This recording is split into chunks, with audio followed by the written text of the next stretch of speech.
Now to discuss the impact of the trade war between China and the United States, Brexit, as well as challenges to international trade, I'm with Arancha Gonzalez, the Executive Director of the UN's International Trade Center. Ms. Gonzalez, thanks so much for joining us. Always a pleasure. We are in the middle of a trade war right now, as we all know, an escalating trade war between the United States and China. What kind of impact is that having on global trade? Well, the impact on global trade is pretty clear. The conflict between the US and China, which is not just US and China, there are other actors in this conflict too, has depressed international trade. There has been a revision downwards of the growth of international trade. There's been a revision downwards on foreign direct investment, and this is extremely important, in particular for developing countries that are relying on investment to upgrade much needed infrastructure services. And what we are seeing also is business confidence dropping. All of this is pointing in one direction, which is a weakening of the economic outlook. Some are even talking about a recession, which is why I think any responsible policymaker today, any responsible politician should be investing in building, creating confidence, trust, rather than creating uncertainty, which is what will take us further down this path of decreased returns for the economies. You mentioned recession. What are the risks of that happening possibly by next year? Well, I mean, I hope that we avoid getting into a recession, but we've seen this film before. We were in a recession, remember the crisis 2008. It was a very painful recession. It was a very painful recession everywhere in the world. There was no winner in this recession. And what worries me today is that we used a lot of the weaponry that we had to fight that recession. So our weaponry at the moment is rather weak. Central banks are weak. Financial systems are still weak. And we have millions of young people getting into the job market that require growth rates that will allow them to find their jobs. So again, responsibility requires that today we invest in bringing and building trust and confidence into the world economy. Of course, there are disagreements, there are discrepancies, there are things that China is doing that the other countries don't like. There are things that other countries are doing that China doesn't like. I think all of this needs to be channeled, and this is where having a process to channel these grievances matters, and this is where multilateralism matters. Right, but what we're having right now is tit-for-tat actions. Does that hurt the process? Well, you see, this is what unilateralism brings. I hit you, you hit me, and then I hit back, and then you hit back, and then we are spiraling downwards. This is the story that we've seen in the last year and a half, 2 years, which tells us that there does not seem to be much of a solution in this tit-for-tat unilateral approach, that the more promising avenue may be to just sit around the table and start a conversation. Now, we may want to start, the US and China may want to start this conversation, but they are not alone in this discussion, because you also have issues between Japan and the US, you also have issues between the EU and the US, you also have issues between China and Japan and Korea and the European Union, which tells me that the most logical avenue would be bring this to a negotiating table. We have one called World Trade Organization. I take it that some people don't like what it looks like today, but then let's sit down and change the way it looks today. Invest in making it work would be, in my view, the right way to proceed. Another big challenge for world trade, Brexit. It's going to, of course, have an impact in the United Kingdom, but what about the impact it will have in the region or other European countries? Yeah, it's another ingredient in an uncertain economy. And again, Brexit is adding uncertainty to an already uncertain economy, world economy. And this is where I think it's a bit, in my view, irresponsible to continue adding this uncertainty. And I think Brexit should find a channel to lead to some sort of result. I don't know what this result is, because it keeps changing every day. What we know is that from whichever angle we look at it, is loose for the UK, is loose for its next door neighbour called Ireland. You've been to Ireland. What did you hear there? Well, a lot of concern because the economy of Ireland is connected to the UK economy. Actually, let's not forget there is such thing called Northern Ireland, where the challenge is not just economic. There is an economic challenge, but there is a more fundamental challenge called peace and security. Political, we should yeah. never forget. that this is the manner in which Brexit will be handled moving forward will have tremendous impact on peace and security too. So economic operators are concerned. Of course, everybody's trying to prepare as best as they can, but there is a huge amount of businesses that are unprepared simply because they do not know what to prepare for. And of course, that could be aggravated if we have a no-deal Brexit. And this is where, this is, in my view, the only solution that should not be pursued, a no-deal Brexit, simply because of the huge costs that it would have. And again, these are costs that are very fundamental costs. What is the cost of peace? What is the cost of going back in what was a very painful conflict between communities?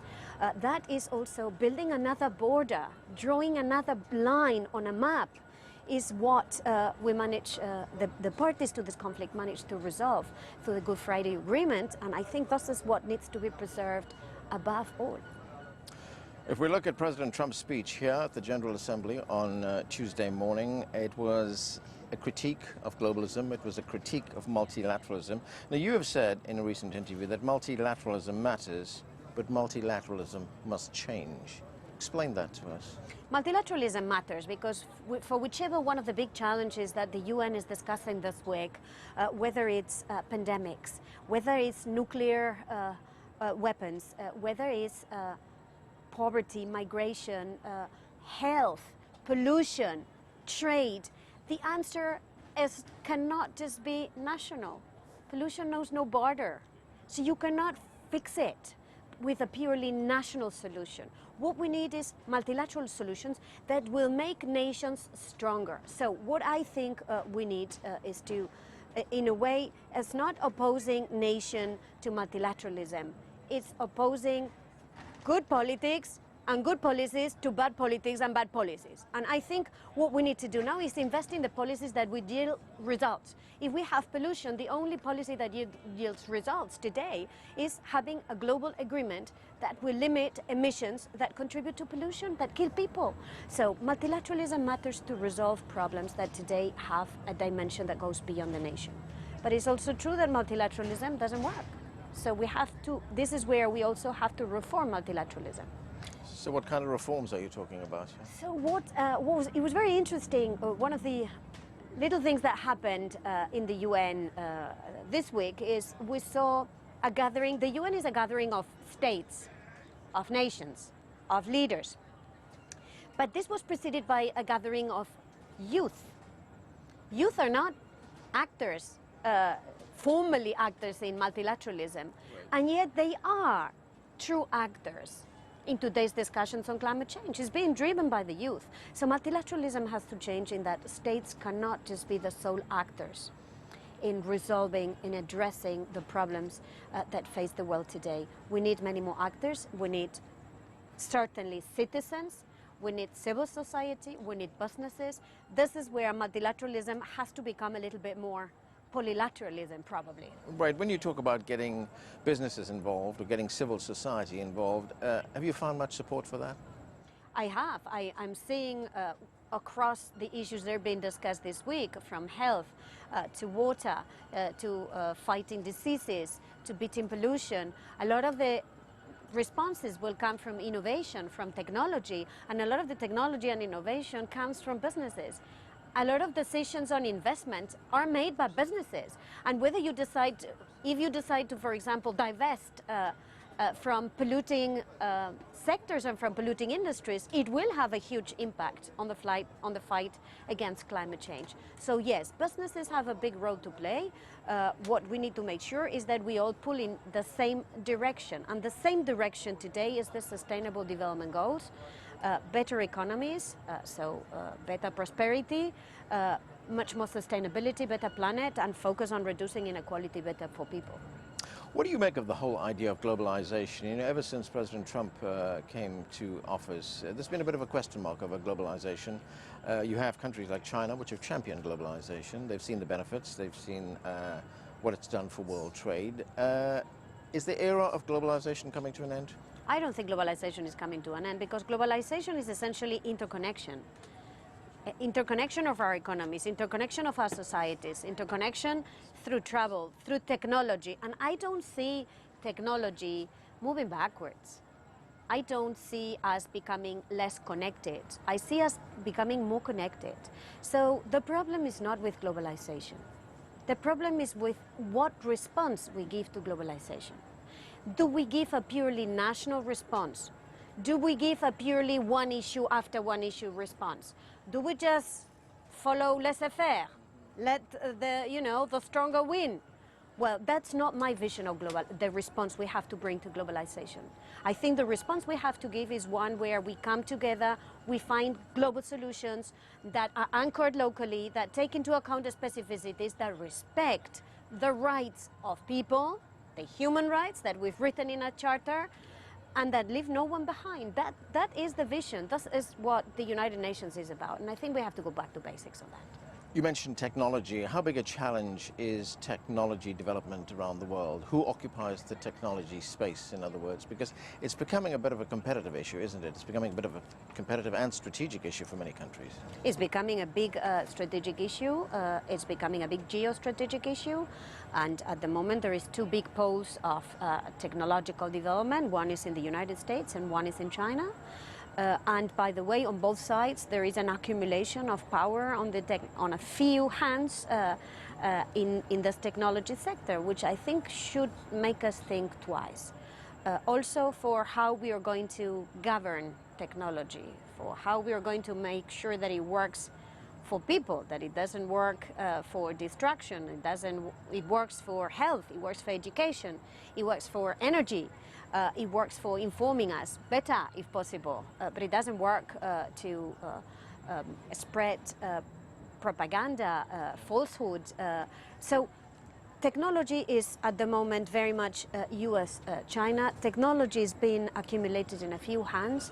Technology is today the raw nerve that in a way propels this conflict between the US and China. And again, I think it requires to bring this to a bit of a discussion table to see how we are going to ensure it is technology for good, for the good of all. Right, you know, closely allied to technology is, we've been hearing a lot of discussion recently on digital taxation.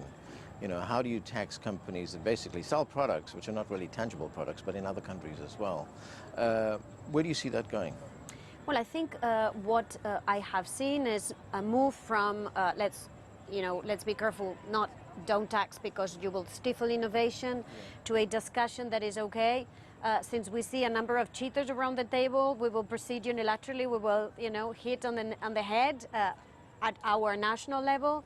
To what I think is a much more promising avenue, which is let's try to coordinate how we're going to operate taxation, given that it has a cross-border dimension that affects basically either leaks profits or leaks benefits or leaks the ability to tax. So I think it makes more sense to do this at the global level, or at least this is what a group of countries are trying to do in the OECD. This is where it has started, as well as in the G20. I think it is important to do it with that dimension in mind. Ms. Gonzalez, thanks so much for joining us. Always a pleasure. That's it for this special edition of The Heat from the United Nations in New York. I'm Anand Naidoo. Thanks for watching.